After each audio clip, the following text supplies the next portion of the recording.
Hi friends, പുതിയൊരു വീഡിയോയിലേക്ക് എല്ലാവർക്കും സ്വാഗതം. സൂര്യ രാവിലെ എണീറ്റ് പുറത്തേക്ക് പോകാൻ ഒരുങ്ങുകയാണ്. അപ്പോൾ എല്ലാവരും ഹാളിലിരുന്ന് സംസാരിക്കുകയാണ്. യതീന്ദ്രനും പത്മയും ഇന്ദ്രജയും വേദയും ജിത്തും ഹരിതയും എല്ലാവരും ഉണ്ട്. അപ്പോൾ ഉദയൻ സൂര്യയെ വിളിക്കുകയാണ്. സൂര്യ, നീ എവിടേക്കാണ് പോകുന്നത്? ഞാൻ അത്യാവശ്യമായിട്ട് പുറത്തേക്കൊന്ന് പോവുകയാണ് അങ്കിൾ. അല്ല സൂര്യ, എനിക്ക് നിന്നോടൊന്ന് സംസാരിക്കാനുണ്ട്. എന്താ അങ്കിൾ, പ്രധാനപ്പെട്ട വല്ല കാര്യവുമാണോ? അതെ സൂര്യ, നീ ഇന്നലെ എന്നോട് പറഞ്ഞില്ലേ രഞ്ജിത്തിനെ കുറിച്ച്, അത് നിൻ്റെ ഭാഗത്ത് നിന്ന് ചിന്തിക്കുമ്പോൾ ശരിയാണ് നീ പറഞ്ഞത്. ഞാൻ അതിനെക്കുറിച്ച് തന്നെയാണ് രാത്രി ആലോചിച്ചത്. അപ്പോൾ നീ പറഞ്ഞതിൽ ഒരു തെറ്റുമില്ല. പത്മയ്ക്ക് നിന്നോട് ഒരു ചെറിയ പരിഭ്രമമുണ്ട്, അതുകൊണ്ടാണ് ഇങ്ങനെയൊക്കെ സംസാരിച്ചത്. പക്ഷേ നീ വേദയുടെ കാര്യത്തിൽ നീ ഒരു ഏട്ടൻ്റെ ഉത്തരവാദിത്തമാണ് നീ കാണിക്കുന്നത്. അത് നീ ചെയ്യുന്നതിൽ ഒരു തെറ്റുമില്ല. എനിക്ക് നിന്നെ ഓർത്ത് അഭിമാനവും സന്തോഷവുമാണ് ഉള്ളത്. സൂര്യ പറയണേ, അങ്കിളെങ്കിലും എന്നെ ഒന്ന് മനസ്സിലാക്കിയല്ലോ, എനിക്കതിൽ ഒരുപാട് സന്തോഷമുണ്ട്.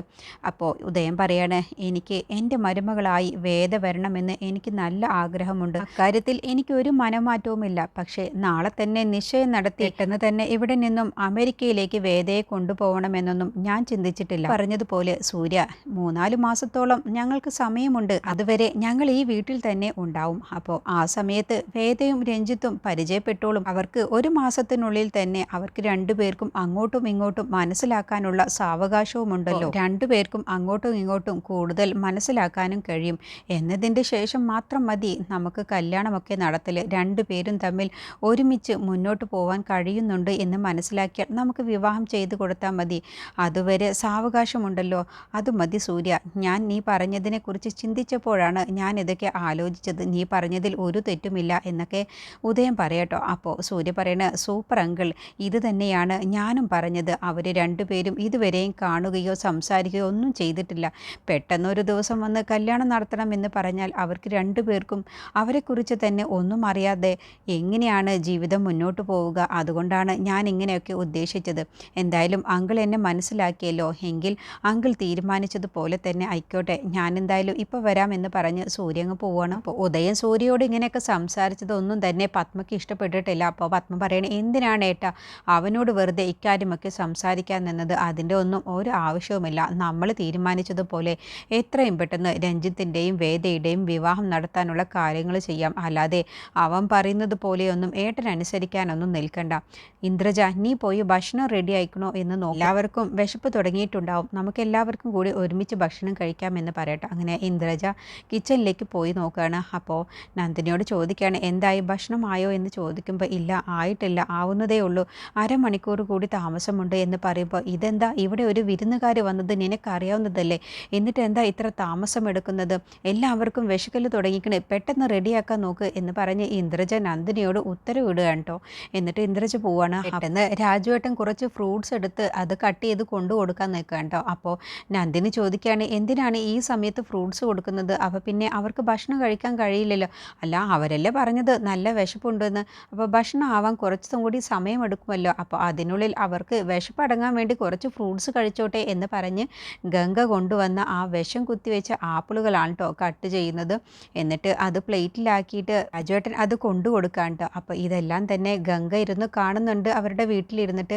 അപ്പോൾ ഗംഗക്ക് ഒരുപാട് സന്തോഷമാവാൻ കേട്ടോ. എന്നിട്ട് ഗംഗയുടെ ഏട്ടനെ വിളിച്ചിട്ട് പറയുകയാണ്, ദേ ഇവിടെ വന്ന് നോക്ക്, ഞാൻ ഉദ്ദേശിച്ചതുപോലെ, ഞാൻ പ്ലാൻ ചെയ്തതുപോലെ കാര്യങ്ങളൊക്കെ നടക്കുന്നത് കണ്ടില്ലേ?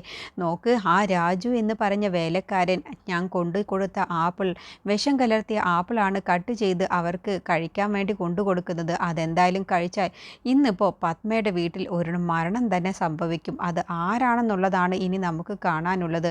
അപ്പോൾ അയാൾ ചോദിക്കുകയാണ്, അല്ല ഗംഗ, ആരാണ് കഴിച്ചത് എന്ന് എങ്ങനെ അറിയും? നമ്മളുടെ ക്യാമറ ഇവിടെയല്ലേ വെച്ചത്, ഇനിയിപ്പോൾ അവർ കഴിക്കുന്നത് നമ്മൾ കാണില്ലല്ലോ. അത് കാണണമെന്നൊന്നും ഇല്ല, കുറച്ച് കഴിയുമ്പോഴത്തേക്കും പത്മയുടെ വീട്ടിൽ നിന്നും മരണവാർത്ത അറിയാൻ കഴിയും. അപ്പോഴറിയാം ആരാണ് ഇത് കഴിച്ചത് എന്ന്. ആര് കഴിച്ചാലും എനിക്കൊരു കുഴപ്പവുമില്ല, പത്മയുടെ വീട്ടിൽ മരണം സംഭവിക്കണം, അതുമാത്രമാണ് ഞാൻ പ്ലാൻ ചെയ്തിട്ടുള്ളത് എന്നൊക്കെ ഏട്ടനോട് പറഞ്ഞ് സന്തോഷിക്കുകയാണ് കേട്ടോ. എന്നിട്ട് പത്മയും ഇന്ദ്രജയും വേദയും വിജയനും രഞ്ജിത്തും ഉദയനും ഹരിതയും എല്ലാവരും ഇരുന്ന് സംസാരിക്കുന്നിടത്താണ് രാജു ഈ ഒരു ഫ്രൂട്ട്സ് കൊണ്ടു കൊടുക്കുന്നത്. അപ്പോൾ ഫ്രൂട്ട്സ് കണ്ടതോടുകൂടി ഹരിത അതിൽ നിന്നും ഫ്രൂട്ട്സ് എടുക്കുകയാണ് കേട്ടോ. അപ്പോൾ ആ ഫ്രൂട്ട്സ് എടുക്കുന്ന സമയത്താണ് അതിലെ ആപ്പിൾ എടുത്ത് കഴിക്കാൻ വേണ്ടി ഒരുങ്ങുമ്പോഴാണ് അവിടേക്ക് സൂര്യ വരുന്നത്. എന്നിട്ട് സൂര്യ, രാജുവേട്ടാ ഇതെന്താ എന്ന് ചോദിക്കുമ്പോൾ ചോദിക്കുമ്പോൾ ഇത് ആപ്പിളാണെന്ന് പറയണം കേട്ടോ. അങ്ങനെ അതിൽ നിന്ന് ഒരു ആപ്പിൾ സൂര്യ എടുക്കുകയാണ്. എന്നിട്ട് കഴിക്കാൻ വേണ്ടി വായയിലേക്ക് വെക്കാൻ ഒരുങ്ങുകയാണ് കേട്ടോ. അപ്പോഴത്തേക്കും ഹരിത എടുത്ത ആപ്പിളിൻ്റെ ഒരു പീസ് വലിച്ചെറിയുകയാണ്. അപ്പോൾ എന്താ മോളെ നീ ഈ കാണിക്കുന്നത് എന്ന് ഉദയൻ ചോദിക്കുമ്പോൾ ഇന്ദ്രജയും ചോദിക്കുകയാണ്, എന്തു പറ്റി ഹരിത, എന്താ നീ അത് ആപ്പിൾ കഴിക്കാത്തത്? നീ കഴിക്കാൻ വേണ്ടി ആപ്പിൾ എടുത്തതാണല്ലോ, എന്നിട്ട് എന്താ കഴിക്കാത്തത്? അത് എനിക്ക് മറ്റൊരാൾ എടുത്താൽ പിന്നെ ഞാനത് കഴിക്കില്ല. ഞാൻ കഴിക്കാൻ വേണ്ടി എടുത്തതല്ലേ, ആദ്യം ഞാൻ എടുത്ത സമയത്ത് ഞാൻ കഴിക്കാൻ വേണ്ടി വെച്ച ആ പ്ലേറ്റിൽ നിന്നും മറ്റൊരാൾ എടുത്താൽ എനിക്ക് പിന്നെ അത് ഇഷ്ടപ്പെടില്ല, ഞാൻ പിന്നെ അത് കഴിക്കില്ല. ഞാൻ അങ്ങനെയുള്ള കാര്യങ്ങളൊക്കെ നോക്കുമെന്ന് അഹങ്കാരത്തോടു കൂടി, പത്മയേക്കാളും കൂടുതൽ അഹങ്കാരത്തോടു കൂടിയാണ് ഹരിത സംസാരിക്കുന്നത്. അപ്പോൾ സൂര്യ അവളെടുത്തത് ഇഷ്ടപ്പെടാത്തത് കൊണ്ടാണ് ഹരിത അത് കഴിക്കാതിരിക്കുന്നത്. അപ്പോൾ ഹരിത അത് കഴിക്കാതിരിക്കുന്നതും ഹരിതയുടെ ആ സംസാരവും കേട്ടതോടുകൂടി സൂര്യക്ക് നല്ല ദേഷ്യം പിടിക്കാൻ കേട്ടോ. അങ്ങനെ സൂര്യയും ആപ്പിൾ കഴിക്കുന്നില്ല. എന്നിട്ട് യതീന്ദ്രൻ ചോദിക്കുകയാണ്, എന്താ മോളെ നീ പറയുന്നത്, എന്തുകൊണ്ടാണ് നീ ആപ്പിൾ കഴിക്കാത്തത്?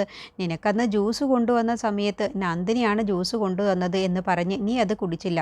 ഇപ്പോൾ രാജു ആപ്പിൾ കൊണ്ടുവന്നത് കൊണ്ടാണോ നീ കഴിക്കാതിരിക്കുന്നത്? അതല്ല അങ്കിൾ, ഞാൻ പറയുന്നത് കൊണ്ട് തെറ്റായിട്ടൊന്നും എടുക്കരുത് അങ്കിൾ ഭക്ഷണം കഴിക്കുന്ന സമയത്ത് അങ്കിളിൻ്റെ പാത്രത്തിൽ നിന്നും ഇവിടെ ജോലി ചെയ്യുന്ന ഒരാൾ വന്നിരുന്ന് കഴിച്ചാൽ അത് അങ്കിൾ പിന്നെ കഴിക്കുമോ? അതെന്തിനാ മോളെ നീ ഇങ്ങനെയൊക്കെ സംസാരിക്കുന്നത്? ആ പാത്രത്തിൽ നിന്നും സൂര്യയല്ലേ ആപ്പിൾ എടുത്തത്? സൂര്യ ഈ വീട്ടിലെ മകനാണ്. അതൊക്കെ എനിക്കറിയാം അങ്കിൾ. പക്ഷേ സൂര്യയും രാജു എന്ന് പറഞ്ഞ ഈ വീട്ടിലെ ഈ വേലക്കാരനും ഒരു വ്യത്യാസവുമില്ല.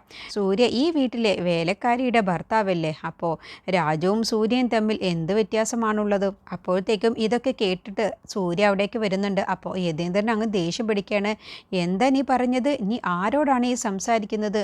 ആരെക്കുറിച്ചാണ് ഈ പറയുന്നത്? വാക്കുകൾ സൂക്ഷിച്ച് പ്രയോഗിക്കണം. അല്ല അങ്കിൾ, ഞാൻ പറഞ്ഞതിൽ എന്ത് തെറ്റാണുള്ളത്? ഈ വീട്ടിലെ ഒരേ ഒരു ആന്തരിയൊക്കെ തന്നെയാണ്. പക്ഷേ ആ നന്ദിനി എന്ന് പറഞ്ഞ വേലക്കാരിയെ കണം കഴിച്ചതോടുകൂടി സൂര്യയുടെ സ്റ്റാൻഡേർഡും പദവിയും അന്തസ്സും എല്ലാം ഇല്ലാതായി. പിന്നെ എങ്ങനെയാണ് സൂര്യ കഴിച്ച പാത്രത്തിൽ നിന്നും ഞാൻ കഴിക്കുക? എനിക്കതിന് പറ്റില്ല.